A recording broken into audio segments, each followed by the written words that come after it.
పశ్చిమ గోదావరి జిల్లా కేంద్రమైన భీమవరం మున్సిపాలిటీ అక్రమాలు వరుసగా బయటపడుతున్నాయి. ఇప్పటికే టౌన్ ప్లానింగ్, ఇంజనీరింగ్, పారిశుద్ధ్య విభాగాలపై అవినీతి ఆరోపణలు వస్తుండగా తాజాగా భీమవరం మున్సిపాలిటీ మార్కెట్ ఆశీలు వసూళ్లు చేసి గుత్తా హక్కుతో పాటు ప్రభుత్వ ఆదాయానికి లక్షల్లో గండి కొట్టినట్టు తెలుస్తోంది.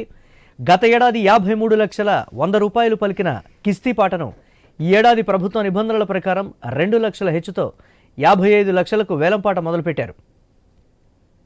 ఇందులో 6 పాల్గొన్నప్పటికీ కేవలం 11,000 హెచ్చుతో ఎర్రా వెంకటేష్ అనే వ్యక్తి పాట దక్కించుకున్నారని మున్సిపల్ అధికారులు తెలిపారు.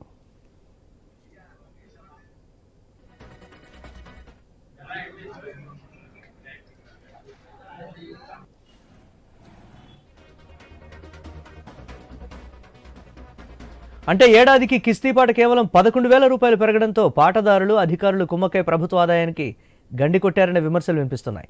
పాటదారులతో ఓ వ్యక్తి బేరసారాలు చేసుకుని లక్షల్లో 4 పాటదారులకు అప్పజెప్పారని ప్రజలు ఆరోపిస్తున్నారు. మిగిలిన 5వ వ్యక్తి ఒప్పుకోకపోవడంతో బొమ్మ బొరుసు వేసి పాటను దక్కించుకున్నారని గుసగుసలు వినిపిస్తున్నాయి. ఇదంతా అక్రమమని తెలిసినా పాట ముగించారని మున్సిపల్ అధికారుల తీరుపై విమర్శలు వస్తున్నాయి.